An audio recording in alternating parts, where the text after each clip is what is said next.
Max Kellerman breaks down Spence versus Crawford. Says Crawford has to hurt Spence to win. What's good, everybody? It's your boy, Cardinal Red Sports. Let's talk about it.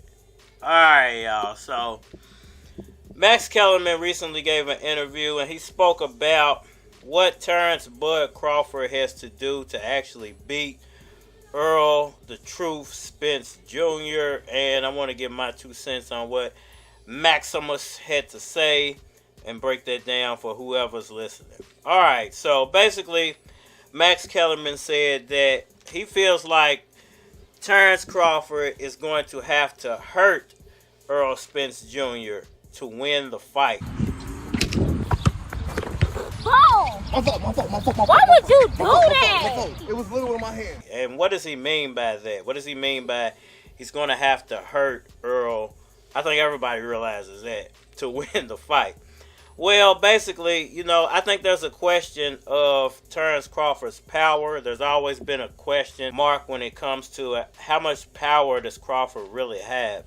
We've only seen Crawford versus mediocre 147 competition, so nobody really has a full grasp on the true knockout power of Terence Crawford. So I agree in a way with Max Kellerman that he's going to have to pull something out of his hat and try to hurt Errol to get him out of there. I don't think just trying to outpoint Errol or, work off the jab for Terence Crawford is going to work. I think it's going to once again be a combination of speed, angles, and footwork that's going to win him the fight. In addition, he's going to have to land some bombs, because there are going to be times in the fight where Errol Spence is landing those ridiculous body shots. And Teofimo Lopez recently warned Terence Crawford that, the body shots are what's going to break him down within, those 12 rounds. I don't think Errol is going to come in with the intentions of quickly knocking Terence Crawford out. I think Errol is a breakdown fighter. He's a punishment style fighter.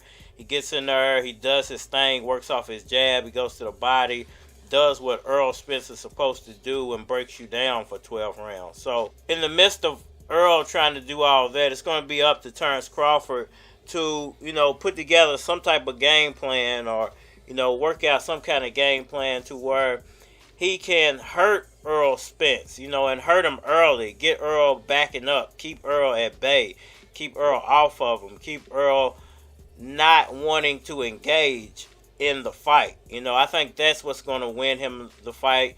And then the angles. That's where the angles are coming. If he can hurt Errol early, keep Errol backing up, doing all those things I just said, and then come in with that Vasyl Lomachenko style, which, just overwhelming him with combinations, angles, footwork, that could potentially get him a knockout victory. And I think Terence Crawford's going to have to win by knockout. I don't think the judges are going to give him a 12-round decision, especially not a close one. The ones that trick us into giving our masters away so that they can be called master. See, anything that says master in it, you're not supposed to give it to anybody.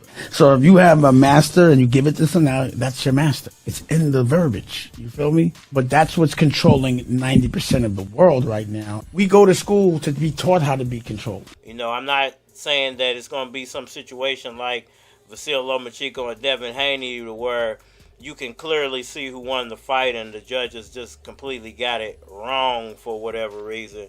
No, I think it's going to be a close fight, but I do think that because Errol has had the better resume, he's fought the tougher fights, he's the unified champion, he's of course going to get the nod in any 12-round decision. So it's going to be for Terence Crawford to put something down that proves that he won the fight. Now, what could that something possibly be for Terence Bud Crawford? Could it possibly be that Crawford needs to, land multiple speed combinations? I think so. I think later on in the fight, could it be that Crawford needs to go for, uppercuts more within the fight, trying to knock Errol Spence down or out early. I don't think that necessarily has to be the plan. I think later on in the fight, if he hasn't been positioned to knock him out.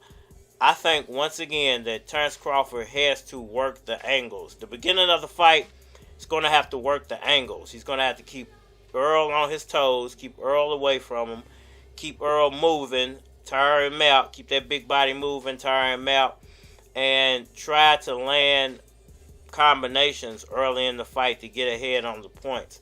In the middle rounds, when you got Errol tired out, when you got Errol, confused because you've been using these angles, the first half of the fight, that's when you go in with speed combinations. You can slow down on the angles. You can just start throwing random combos at Errol, trying to hurt him, trying to hit him with something that's going to hurt him.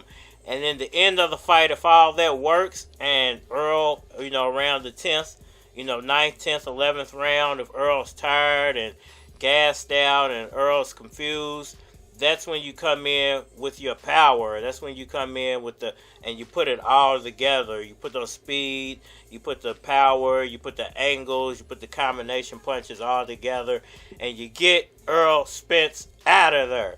Why? Doesn't anyone love me? But it's going to take a miracle or two, maybe for that to happen for Terence Crawford. I think maybe 2 miracles. You might need 2 miracles to actually pull that off.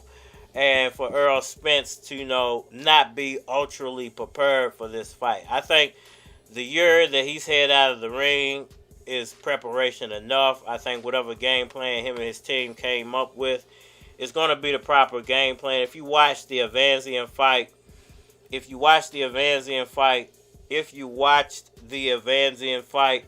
Terence Crawford did nothing new in that fight. He did nothing spectacular in that fight. He just beat up a guy who was completely and clearly overmatched. And I don't think there was nothing in there that Errol Spence could even see, like, okay, I got to be worried about this. Or, okay, I got to be worried he did that at this point, There was nothing in that fight that amazed me. And maybe, to end it off, that was Terence Crawford's plan. Maybe Terence Crawford didn't want to give away everything he was working on. Maybe he knew, okay, I can get this guy out of here with a mediocre fight. I'm going to save all the things that I've been working on for the Errol Spence fight. I'm just going to get this quick paycheck and then move on to Spence. Maybe that was the plan all along. Hey, I don't know. I'm not Terence Bud Crawford. Look like him a little bit, but that ain't me. So, y'all know as well as I know that Errol Spence is the big fish at 147. He is the top dog.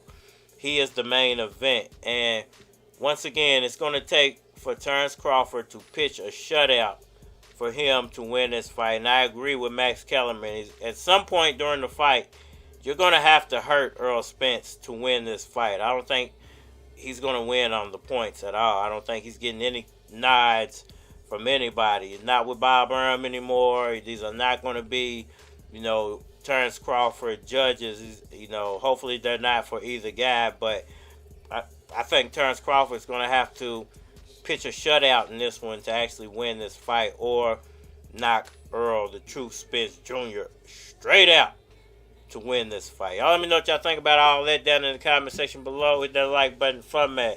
Share, subscribe. Holler at me on all social media platforms.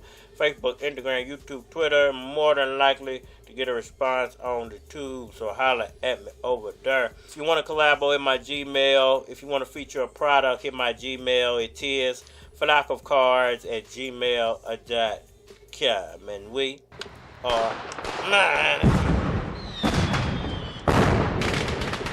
Here's how it goes when I'm back in town. I walk up in the club with a black and mild. Grab a thick dame, turn that ass around. Tell her if you ain't no better, ask around. Got the #1 fly nigga pound for pound. Make the clear disappear, then I down the ground. And you might see me rolling up, shotgun in the ride, and I'm rolling up. Then I'm blowing funk, then I'm posted up, standing next to a car with an open trunk. CDs 6 for the 5, and you know we bump.